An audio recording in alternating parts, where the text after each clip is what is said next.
जैसा कि आप मेरे पीछे देख सकते हैं, हम यहाँ पे हिस्ट्री के साथ जुड़े हुए हैं। 4000 साल पीछे आ चुके हैं हम। ये चंडीगढ़ के पास और नॉर्थ इंडिया की second top most Harappan site है, रोपड़। यहाँ पे 1952 में एंशियंट रूइंस मिले थे और उनको यहीं पास में एक म्यूज़ियम है, वहाँ पे रिस्टोर किया हुआ है। और यहाँ पे भी मैं आपको टूर कराऊंगा कि अपना क्या क्या यहाँ पे देखने को मिलेगा। कम से कम 100 फुट गहरा है ये। अब मैं आपको समझाऊंगा कि हिस्टोरिकल रिकंस्ट्रक्शन किस तरीके से काम करती है। आप एविडेंस को देखते हो और उसके बाद उसके आप अराउंड स्टोरी कंस्ट्रक्ट करते हो। तो अब जैसा कि आप यहाँ पे देख सकते हैं, हो सकता है यहाँ पे पंचायत बैठती हो और राजा यहाँ पे बैठता हो और प्रजा नीचे बैठती हो और जो राजा से अग्री ना करता हो उसको फेंक दिया जाता हो नीचे। ऐसा कुछ भी हो सकता है। तो और लग रहा है कि वहाँ पे राजा का सिंहासन होगा, ये जो यहाँ पे ये जो पत्थर बने हुए हैं, और वो वहाँ पीछे उसके सिपाही वगैरह बैठते होंगे। हो सकता है यहाँ पे बहुत सारी हिस्टोरिकल ट्रीटीज़ हुई हों। और कम बात होती है रोपड़ की हिस्टोरिकल सिग्निफिकेंस की। यहाँ पे बहुत ही ज़्यादा मेजर ट्रीटीज़ और हिस्टोरिकल इवेंट्स हुए हैं जो कि दिल्ली बेस्ड हिस्टोरियंस है वो उनको डिनाई करते हैं। यहाँ पे हम बहुत ही ज़्यादा डीप हिस्ट्री के साथ जुड़े हुए हैं।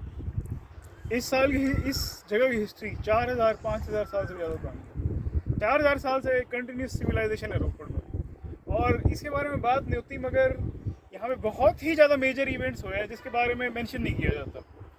तो जो सबसे मेजर इवेंट यहाँ पे हुआ था वो था अलेक्जेंडर और चंद्रगुप्त की मीटिंग। तो आचार्य चाणक्य ने अलेक्जेंडर को यहाँ पे एक ट्रीटी के लिए बुलाया था। तो इस जगह की इम्पोर्टेंस ये है कि यहीं से अखंड भारत की शुरुआत, आइए हम आपको पास दिखा दें, अखंड भारत की शुरुआत इसी जगह से हुई। तो एक तरह से कहा जा सकता है अखंड भारत की पहली कैपिटल यही है। तो इस जगह के साथ एक और स्टोरी भी जुड़ी हुई है। जैसे क्या हुआ था, क्या का परिवार था, हाँ, उसकी अशोक के साथ अनबन हो गई थी।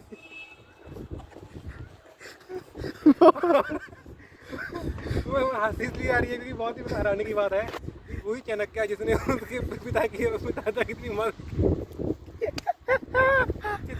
की और उसके साथ अनबन हो गई परिवार के साथ। और जबकि जहाँ पर ही संधि हुई थी चंद्रगुप्त मौर्य और चाणक्य की, तो अशोक का दिस प्लेस हैज विटनेस दी अशोका सरायत।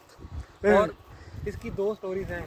तो बोला जाता है कि अशोका ने मिटा दी थी और इसकी ब्रिक्स पास ही में अफगानिस्तान में स्तूप बना है उसके लिए बरती गई थी। यहाँ पे एक पास में एक मंदिर है, वहीं पे समुद्रगुप्त ने ओथ ली थी कि मैं सबसे पावरफुल बनूंगा पूरे देश का। समुद्रगुप्त ने यहीं पे प्रतिष्ठा ली और यहीं से उसने अपना गोल्डन एज की शुरुआत करी थी। बाद आए हर्षवर्धन। वैसे तो उनकी कैपिटल कनौज थी, मगर जो उन्होंने भूमि दान करी थी पंडितों को, वो यहीं से करी थी। मगर हिस्ट्री में इस बात का मेंशन नहीं किया जाता। और ये जो दरवाजा आप देख सकते हैं, ये अफ्रीका की लकड़ी से बनाया हुआ है। और ये भी दिखाता है कि इंडिया का अफ्रीका के साथ भी ट्रेड था ईस्ट। और ये जो इसके खुंटे हैं ये चाइना के हैं। तो आप देख सकते हैं जंग भी लग चुका है इन पे। देखो ये ऐसा इसका इंटरलॉकिंग सिस्टम था उस टाइम कि बिना लॉक के भी इसके खुल नहीं सकता। और हम अंदर चेक कर आए हैं। और ये अफ्रीका, ईस्ट अफ्रीका में जो तंजानिया केनिया वाला रीजन है, वहाँ का ये सिस्टम आया था। और ये सारी मतलब जो हर्षवर्धन का उनकी एडवांस टेक्नोलॉजी थी ये, इजिप्ट और उसमें जो रिलेशन थे उसमें उसको गिफ्ट आया था और इसका नाम दिल्ली गेट है। ये क्लेम है। इसके भी नीचे एक और सिविलाइजेशन थी जो कि हड़प्पा से भी पुरानी है, और उसके जो इससे भी पुरानी सिविलाइजेशन जिसका हड़प्पा से कोई कनेक्शन नहीं है, बोरा नाम कहते हैं जिसका, यहाँ पे म्यूजियम में भी हैं उसके रिमेन्स। उसकी डेवलपमेंट ही अलग हुई है, उसके रिमेन्स भी यहाँ के उसके नीचे मिल सकते हैं। और ऐसा हुआ था कि इंटर सिविलाइजेशनल वॉर हुआ था यहाँ पे, और उसके बाद फिर Harappa survival of the fittest principle के नाते सर्वाइव किया। यहाँ पे अगर आप आर्किटेक्चर की भी बात करें तो आपको ये पहली बार देखने को मिलेगा कि ये ऑक्टागोनल पिलर खड़ा हुआ है यहाँ पे। तो दिखाता है कि ये कितनी बड़ी साइट ऑफ इनोवेशन थी। जब बाबर जो पहली बार पंजाब में आया था तो उसकी जो लोधी के जो डिप्लोमेट हैं उनकी मीटिंग भी यहाँ पर ही हुई थी। और राजेंद्र चोल एक ही बार नॉर्थ इंडिया में आया हुआ है।